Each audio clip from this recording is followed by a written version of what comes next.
Salut! Dans cette vidéo, je vais t'expliquer comment gagner de l'argent, beaucoup d'argent sur internet. Alors précisément les fameux 10K par mois, tu sais, hein, 10K par mois c'est un peu la barrière mythique. Parce que 10K par mois, bah, ça fait 5 chiffres. Et voilà, il n'y a pas beaucoup de gens, dans ton entourage en tout cas, qui gagnent 5 chiffres par mois. Donc voilà, c'est un peu ce truc que tout le monde a envie d'atteindre. En tout cas, c'est ce qu'on voit sur internet. Alors là, c'est un peu comme les 100 kilos au bench. On va voir pourquoi c'est aussi similaire, hein, parce que 100 kilos au bench, bah, pareil, même chose, hein, il y a 3 chiffres, ça fait un peu stylé en société.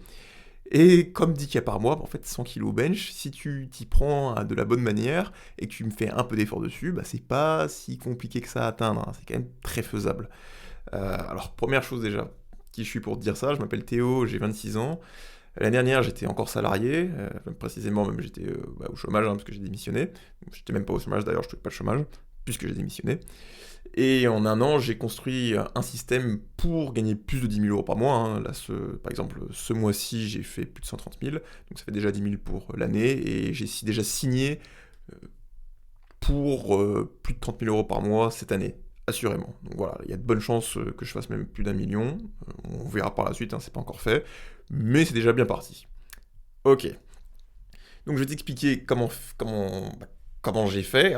Et justement, je vais t'expliquer euh, gratuitement. C'est-à-dire que je n'ai pas de formation à te vendre, je n'ai rien à te vendre, tu remarqueras, il n'y a pas de lien ou quoi que ce soit. C'est pas une tactique, genre je t'explique comment gagner de l'argent, en fait il suffit de vendre une formation pour gagner de l'argent et ça se mord la queue. Je te donne pas non plus un espèce de système miracle que je te vends, c'est pas comme ça que je gagne de l'argent. Donc voilà, je te montre juste ce que je fais et comment pour moi ça a marché et en fait comment ça peut marcher pour tout le monde. Donc, première chose, c'est déjà de reconnaître la possibilité que tu peux gagner 10K par mois. Alors pour ça, c'est entre guillemets simple. Oui, c'est simple. Ce que je t'invite à faire, c'est à te lever et aller regarder dehors, ou même à sortir, peut-être pas tout de suite, d'abord finir la vidéo, mais à sortir et marcher pendant 1 heure si tu habites en ville, et regarder autour de toi. Tu reverras qu'autour de toi, tu trouveras pour des millions, des dizaines de millions, voire des centaines de millions d'euros de valeur immobilière.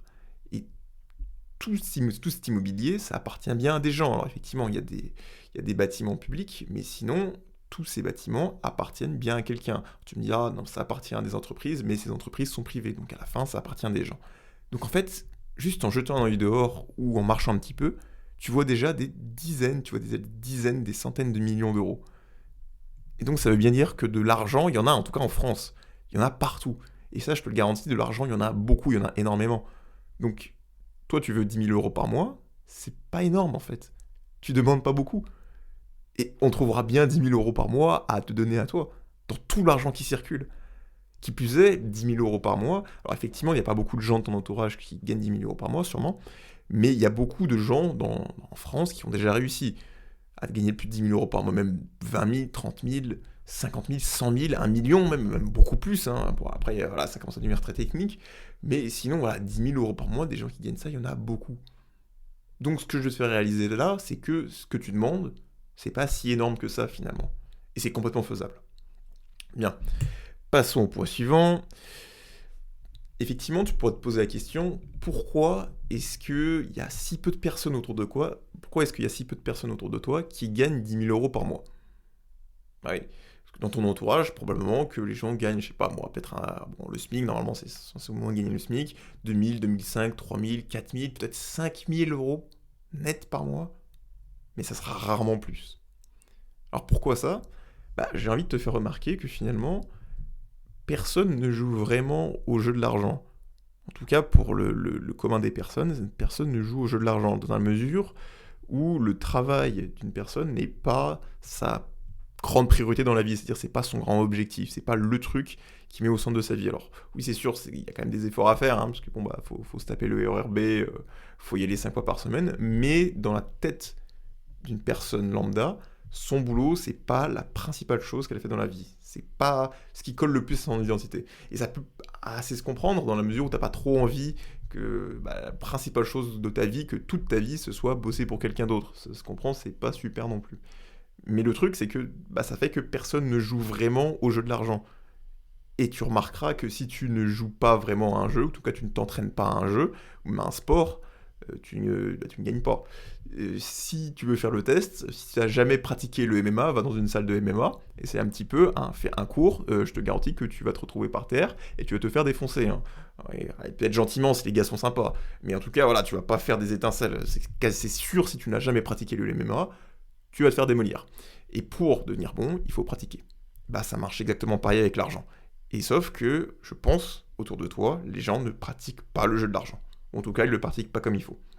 Pas comme il faut, parce que la majorité sont salariés, et on va voir que le salariat est une très mauvaise manière de gagner de l'argent. Alors, pourquoi le salariat n'est pas un bon véhicule pour gagner de l'argent? Parce que sur le salariat, tu échanges ton temps contre de l'argent. Alors on va voir ce que ça veut dire, échanger son temps contre de l'argent, et pourquoi ça pose problème. Alors, tu le remarqueras, dans la journée, tu n'as que 24 heures. Donc déjà, on va avoir une limite, c'est le nombre d'heures que tu possèdes dans une journée, c'est-à-dire 24. Qui plus est, tu as des obligations naturelles, hein, comme par exemple dormir, manger, ce genre de trucs, puis 2 heures aussi dans les ERBRB. Donc tu vas être limité, ça va pas vraiment être 24 heures, ce sera plutôt 12 heures sur lesquelles tu pourras bosser. Et puis en plus, de toute façon, il y a quand même des limites légales qui font que tu seras de toute manière limité, tu peux pas bosser en illimité, tu peux pas faire autant d'heures sup que tu veux, donc tu es limité par le temps. Donc c'est même pas 24 heures en plus. Mais bon, peu importe. Donc voilà, ça c'est limité. La deuxième chose que tu as, le deuxième levier que tu as quand tu es salarié, ça va être tes compétences. Hein, tes skills. Bon, compétences, c'est long à écrire. Compétences. Ok. Sauf que tu vas voir que ça, ces compétences, elles ont un grave problème, c'est que tu vas pas être rémunéré tu vas déjà pas être rémunéré complètement à hauteur de tes compétences, puisque ton patron va prendre une marge dessus, c'est logique, ça paraît assez évident. C'est-à-dire ce que tu produis, logiquement, l'entreprise, elle gagne plus avec, sinon il t'emploierait pas. Deuxièmement, tes compétences augmentent de manière linéaire et non pas exponentielle. Ce que je veux dire par là, on va reprendre le cas du développé couché. Ok, faire 100 kg au développé couché, c'est complètement faisable, il y a pas mal de gens qui vont à la salle de sport qui sont capables de le faire. C'est une belle barre, mais c'est pas du tout inaccessible. Maintenant, on va prendre le recordman de développé couché, donc Julius Maddox, qui fait 1m90, 200 kg, donc un très beau bébé. Il pousse 360 kg au développé couché, un peu plus. Donc 360 kg, c'est énorme, hein. Le type est probablement 100 fois meilleur techniquement, physiquement, que n'importe quel pratiquant de musculation. Sauf qu'à la fin, ce qu'on remarque, c'est qu'il soulève, entre guillemets évidemment, que 3,5 fois plus qu'un pratiquant de musculation standard. Et donc 3 fois et demi de plus, on remarque, c'est à peu près ce que tu peux avoir d'ailleurs dans le salariat. Hein.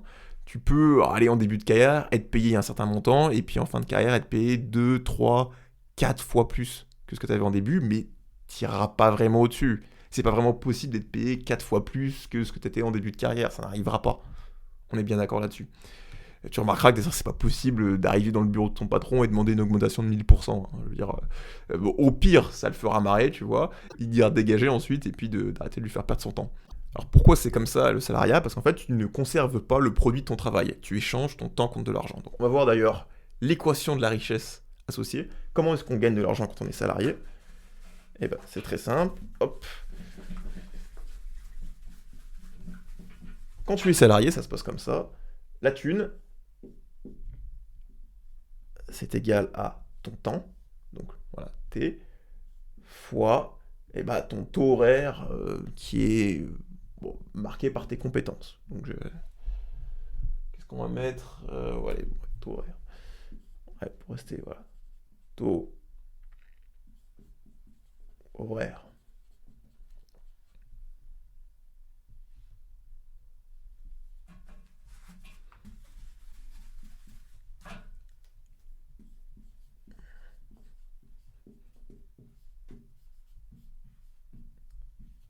À tout péter, c'est ça. Voilà. Maintenant, l'ennui, c'est que ça, le temps, tu peux pas vraiment y faire grand chose, tu peux pas vraiment travailler, tu peux pas travailler 10 fois plus en temps, c'est pas possible. Donc t'es très rapidement limité, donc t'as pas le contrôle là-dessus en fait. Et puis ça, t'as un peu plus le contrôle là-dessus, mais tu pourras augmenter ça de manière seulement linéaire, quoi, de 2, 3 fois plus. Et c'est tout. Tu seras pas rémunéré 10 fois plus, 100 fois plus, 1000 fois plus pour tes compétences. Il y a un seul cas où ça va être possible, ça va être pour... en fait, c'est les seuls d'ailleurs qui peuvent esquiver ça, c'est genre tout ce qui est star. Donc, star du foot, star je sais pas, de la musique, euh, voilà. Donc tous ces gars-là, par exemple, ouais, star du cinéma aussi, eux, ils arrivent à esquiver ça, mais ils sont très peu, tu le remarqueras. Et voilà, c'est même par définition en fait une star, c'est qu'ils sont pas beaucoup. Et donc tu n'es probablement comme moi hein, pas qualifié pour être une star de quoi que ce soit. Désolé, hein, c'est la vérité. Donc on va oublier ça, hein. D'ailleurs, on remarque aussi que ce système marche aussi avec les freelances. Alors, on voit aussi, notamment beaucoup sur LinkedIn, une mise en avant du système de freelance. Alors, c'est vrai que c'est mieux d'être freelance que salarié, parce que tu esquives quand même pas mal de taxes, tu as un peu plus de levier, notamment sur les compétences, hein, même le temps, hein, si tu travailles plus, tu peux travailler plus en freelance, c'est toi qui gères ton temps. Les compétences, tu auras aussi des compétences en marketing, par exemple, comment tu vas te vendre, etc. Donc là, effectivement, oui, tu vas pouvoir gagner un peu plus qu'en salariat, mais on arrive quand même au même problème. C'est que le temps, tu as quand même toujours 24 heures, et puis les compétences, faut pas déconner non plus. On va pas te payer 1000 fois plus pour une tâche. Faut arrêter. Donc, salariat ou même freelancing est très limité. On va voir un autre véhicule qui souvent, par mégarde, peut être considéré comme une tactique pour devenir riche, mais qui n'est pas du tout. Ça va être l'investissement. Alors, effectivement, investir, ça peut sembler sexy, mais ce n'est pas un véhicule pour créer de la richesse. Ça ne crée pas de la richesse, l'investissement. Ça permet juste de le conserver. On va regarder pourquoi. Quand tu investis, tu as besoin en fait de partir avec un gros capital. Sinon, ça ne va pas fonctionner. Essayer de créer de la richesse en investissant, ça ne fonctionnera pas. Pourquoi? En fait, tout simple, c'est trop lent. C'est juste beaucoup trop lent. Ça, c'est trop lent. C'est 1000 fois trop lent. C'est genre lent, beaucoup, beaucoup trop.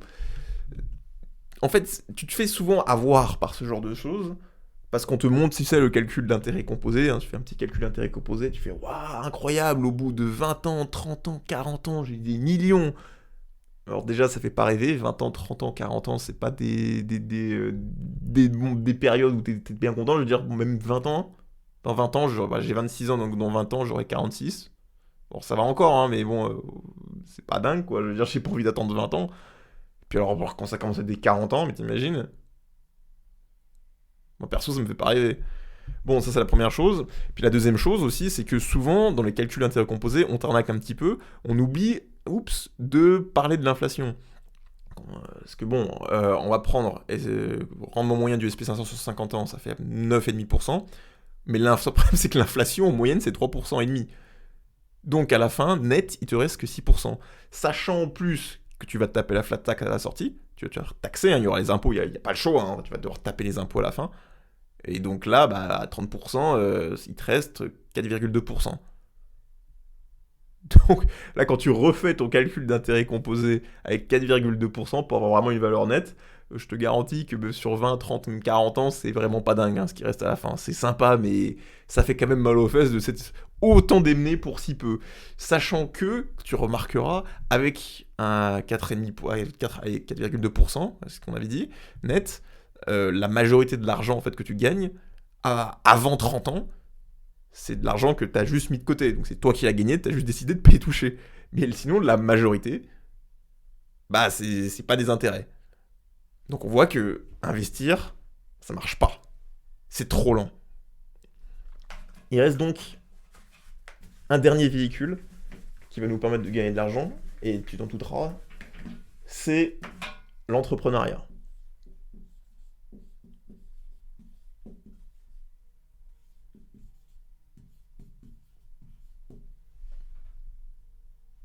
Tu dis que c'est flic ou quoi? Voilà. C'est le seul qui reste. Alors, effectivement, entrepreneuriat, tout de suite, c'est pas hyper sexy. Pour la raison suivante, c'est que, on va voir, les gains en entrepreneuriat sont pas du tout comme en salariat. On va d'abord voir la courbe des gains en salarié. Courbe des gains en salarié, c'est plutôt sympa, puisque donc ici on a le temps, ici on a la thune. Tu commences, allez, disons ici, hop, donc tu as de l'argent déjà dès le début, tu commences avec des sous, hop, puis ensuite ça va monter, allez, hop, tu as une augmente, allez, ça va monter un petit peu, tac, voilà, puis ensuite, voilà, ça va se stabiliser normalement, et voilà. Puis ça va, tu espères que ça monte un petit peu comme, comme l'inflation, quoi. Ok, maintenant on va voir les gains en entrepreneuriat. Donc, gain en entrepreneuriat, ça fait rien, rien, rien, rien, rien, rien, rien, rien, rien, rien, rien, rien, rien, ok. Et ensuite, d'un coup, ouf, ça explose. Et bon là, j'ai pas de place sur le tableau, mais ça éclate complètement le. On va refaire. Hop. Voilà, c'est plutôt un truc comme ça. Hop, voilà. Voilà. Ah, c'est plutôt ça. Donc, entrepreneuriat. Pourquoi l'entrepreneuriat, ça fonctionne? Parce que déjà, les gains sont indépendants de ton temps. Les gains sont aussi indépendants de ta présence. Donc, tu n'es pas obligé d'être là sur place pour pouvoir gagner de l'argent. Alors, dans une certaine mesure, on va voir. Et surtout que tu conserves en fait le produit de ton travail. On va voir ce que ça veut dire. Et là, d'ailleurs, pour le coup, avec l'entrepreneuriat, tu peux avoir ton augmentation de 1000%. Parce qu'il suffit que tu aies 11 fois plus de clients en l'occurrence. Et si tu as 11 fois plus de clients, tu gagnes donc 1000% de plus. Donc tu as ton augmente de 1000%. Même chose, hein, tu peux aussi avoir doublé tes prix et puis avoir 5 fois plus de clients, ça marche aussi. Donc, voilà.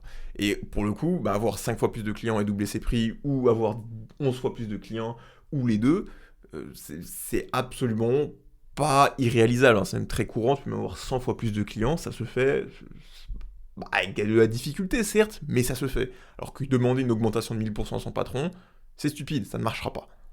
100% du temps. Et donc quand tu es entrepreneur, l'équation de la richesse, elle ressemble plutôt à ça. Ta thune, en fait, c'est ton prix de vente fois ton nombre de clients.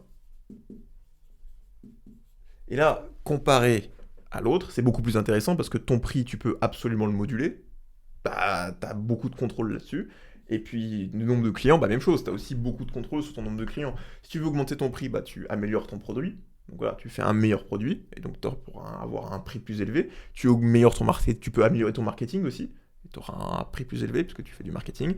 Même chose, si tu fais du marketing, tu pourras trouver plus de clients. Si tu travailles pour avoir un bon produit, les clients vont amener d'autres clients, etc. Et tu pourras en trouver d'autres. Si à un moment dans ton parcours entrepreneurial, tu es bloqué, tu ne peux ni augmenter le prix, ni augmenter le nombre de clients, normalement, là, si tu peux vraiment plus faire ça, c'est que tu es déjà milliardaire. Donc, bon, voilà, c'est pas très grave, quoi. Je veux dire, bon, t'es milliardaire, donc t'as fini le jeu. Toutes mes félicitations. Donc, on voit que ici, t'es quand même beaucoup moins contraint que par le salariat et par le freelancing. Pour gagner de l'argent. T'es même pas contraint du tout, en fait. C'est un peu une source illimitée, quoi. Ça, c'est l'équation que tu veux avoir.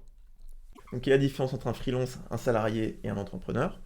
En fait, ça va être qu'un entrepreneur, lui, ne cherche pas à gagner de l'argent, il cherche à construire un système qui peut gagner de l'argent. Ce qui n'est pas la même chose. L'entrepreneur construit un système qui gagne de l'argent. Et lui, le système, il va pouvoir être 10, 100, 1000 fois plus performant pour gagner de l'argent qu'une personne. Il se trouve qu'il existe une méthode pour arriver à construire un système qui permet de gagner de l'argent, et donc qui permet de gagner 10 000 euros par mois. Ça veut dire qu'il existe une série d'actions que tu peux réaliser qui te permettent d'atteindre les 10 000 euros par mois. De la même manière qu'il existe une série d'actions qui permettent d'avoir un bon physique, je veux dire, si tu vas à la salle de sport 5 fois par semaine, que tu manges protéiné, que tu manges suffisamment aussi en surplus calorique, que tu t'entraînes dur, hein, c'est-à-dire que tu vas à l'échec, et que tu sautes pas les entraînements, que tu fais ça pendant 5 ans d'affilée, 100% du temps, à la fin, tu auras un bon physique. Peu importe d'ailleurs d'où tu pars, hein. Tu peux partir d'une mauvaise base, tu peux avoir une mauvaise génétique. Effectivement, les 6 premiers mois, tu peux avoir des résultats pourris si t'as pas de chance. La première année aussi, même voire 2 ans après, tu peux avoir des résultats pas ouf si t'as une génétique de merde. Mais au bout de 5 ans, si tu fais tout comme il faut, c'est impossible que tu aies un mauvais physique. Je pense qu'on est d'accord là-dessus. Genre, tu vas pas contester ça quand même. On est assez d'accord sur ça. C'est exactement pareil avec l'argent. Exactement pareil que l'entrepreneuriat. Si tu appliques les bonnes méthodes et que tu le fais pendant suffisamment longtemps, tu ne peux pas ne pas gagner 10 000 euros par mois, surtout 10 000 euros par mois. C'est pas si énorme que ça. Garantie que si tu fais exactement ce que je te dis pendant les 2 prochaines années, vraiment, sincèrement, tu gagneras 10 000 euros par mois, c'est sûr. Sûr. Donc, la méthode, en 3 points. Première étape, trouver un problème. Donc, trouver un problème d'une niche, c'est-à-dire un ensemble de niches et un ensemble de personnes qui partagent un même problème. Trouver un problème. Ensuite, deuxième étape, trouver une solution à ce problème. Ça, c'est la deuxième étape. Donc, c'est-à-dire construire un produit, finalement. C'est la plus importante, d'ailleurs. Et troisième étape, ça va être exposer ta niche à ta solution, leur montrer que tu as résolu le problème, et leur vendre. Voilà, ça, c'est 3 étapes qui permettent de gagner 10 000 euros par mois. Enfin, 3 étapes qui permettent de gagner autant que tu veux par mois, mais précisément 10 000, puisque 10 000, c'est quand même pas si compliqué comme on l'a dit. Et puis, c'est le sujet de la vidéo. Si tu te concentres là-dessus, précisément, pendant 2 ans, en fait même moins, ça peut même moins que ça, mais pendant 2 ans, allez, 100% du temps, tu gagneras 10 000 euros par mois. C'est pas possible autrement. C'est impossible. C'est pas une question de chance, une question de ce que tu veux, de peu importe d'où tu pars. Si tu fais ça pendant 2 années de suite, vraiment, sincèrement, à 100%, tu gagneras 10 000 euros par mois. C'est pas possible autrement. Alors, quand même, il y a un point de détail, effectivement. Quand je dis qu'il faut faire ça à 100%, qu'est-ce que ça veut dire le faire à 100%? C'est pas, allez, je le fais un peu tous les jours, on espère que ça va bien se passer. Il n'y a pas de on espère. Pour le faire vraiment à 100%, tu vas devoir être compétitif. C'est-à-dire, pour être bon, pour gagner de l'argent, il faut que tu sois compétitif. Et pour être compétitif, tu n'as pas le choix, tu vas devoir faire des sacrifices. Donc c'est l'étape suivante. Ça va être ça qui va faire que c'est difficile. C'est que tu vas devoir sacrifier des choses. Tu vas pas pouvoir rester comme tu es actuellement, parce que tu vois que ça marche pas. Tu vas devoir sacrifier des choses. Et ça va être ça la chose la plus importante. Qu'est-ce que tu vas pouvoir sacrifier? Parce que si tu ne sacrifies pas certaines choses, ce que tu vas sacrifier, ça va être ta réussite financière, tes 10K par mois. Alors, dans les sacrifices, la première chose que je vois, ça va être le smartphone. Ton smartphone, c'est un peu l'équivalent d'un cancer. Très sincèrement, quand je travaille, j'ai toujours mon smartphone qui est pas dans mon bureau justement, qui est très loin de moi, donc dans le salon, en mode avion, éteint, ou en tout cas, il n'est pas là pour me déranger. Ton smartphone, avec ce qu'il y a dessus, c'est un pur cancer, et c'est probablement la raison numéro 1 qui t'empêche de gagner de l'argent. Tu ne peux pas être productif si tu es en permanence ton smartphone. Si tu as ton smartphone sur ton bureau, tu resteras pauvre, garanti. Si tu as TikTok sur ton téléphone, tu resteras pauvre, garanti. Donc, dorénavant, si tu comptes travailler, ne travaille plus avec ton smartphone sur ton bureau. Ne travaille plus avec TikTok, quoi. Désinstalle TikTok, désinstalle les applications des réseaux sociaux sur ton smartphone. Ils ne te servent à rien de toute façon, à part te distraire. Donc, je dis même pas désinstalle les réseaux sociaux, il n'y a pas de problème. Tu peux l'avoir sur ton PC, au besoin, ça peut quand même être utile. Mais désinstalle de ton téléphone, tu n'en as pas besoin. Donc arrête. Donc voilà, fais quelque chose avec ton smartphone. Et ça, c'est le point le plus important, vraiment. Donc là, actuellement, si tu as des applications sur ton téléphone, genre TikTok, je sais pas moi, Instagram, LinkedIn, c'est juste un vecteur pour te déconcentrer. Donc désinstalle-les. Mets ton téléphone en mode silencieux aussi. Enlève toutes les notifications. Les notifications, c'est vraiment le truc qui ne sert à rien. Ça sert juste à te déconcentrer. Il n'y a jamais un moment où une notification t'a apporté une information cruciale. Il y a aussi ce délire avec se dire que oui, non, mais c'est en cas d'urgence. Sincèrement, t'es pas super-héros. Il y a jamais d'urgence. Vraiment, si on ne te contacte pas, c'est terminé. Ça fait, ouais, c'est ça, 2 ans. 2 ans que j'ai mon téléphone en mode full silencieux, il n'y a jamais eu de problème. Et il n'y en aura jamais. Voilà, t'es pas super-héros, je suis pas super-héros, donc voilà, c'est bon, il n'y a pas d'urgence. Il n'y a pas d'urgence. Donc, coupe les notifications. Vraiment. Deuxième point, alors celui-ci, il y a de bonnes chances qu'il ne te plaise pas. C'est ton alimentation. Alors, je vais l'expliquer. Précisément, ce sont les glucides. C'est-à-dire sucre et compagnie. Pain aussi, ça marche, pâtes, riz. Alors pourquoi? Parce que les glucides sont extrêmement difficiles pour ton organisme à digérer, et je pense que tu le remarqueras d'ailleurs, si tu fais un bon gros domac à midi, hein, donc tu tapes un énorme repas, c'est très compliqué ensuite d'être productif l'après-midi. Et d'ailleurs, même chose, un petit déjeuner sucré, c'est le meilleur moyen de tuer ta matinée. Il y a de bonnes chances que tu t'en rendes pas compte, parce que ça fait depuis que t'es petit que tu manges du sucre, que tu manges des glucides, même des pâtes, du pain, et que tu trouves ça normal, hein, quand tu regardes pâtes, pain et tout, c'est tout en bas de la pyramide alimentaire, là, ce gros délire. Et donc tu te dis, bah, il n'y a pas de problème, c'est normal. Je trouverais ça normal. Je te garantis que si tu coupes tous les glucides pendant une semaine, tu verras une différence complètement folle. Donc, ne me crois pas sur parole. Vraiment ça, simplement teste. Ne mange plus de glucides pendant une semaine et tu m'en diras des nouvelles. Actuellement, je mange quasiment exclusivement de la viande et sinon je mange du gras, des œufs par exemple, voilà, ce genre de sauce, donc du fromage aussi, mais surtout pas de glucides, et encore moins à midi ou le matin. Voilà. Donc alors, il n'y a pas de problème, hein, je veux dire, je suis pas nutri-nazi non plus, de temps en temps j'emmène ma copine au resto, voilà. Mais voilà, c'est, je sais pas, toutes les deux, plutôt trois, ouais, trois semaines, un mois, quoi. Tu vois, quelque chose comme ça.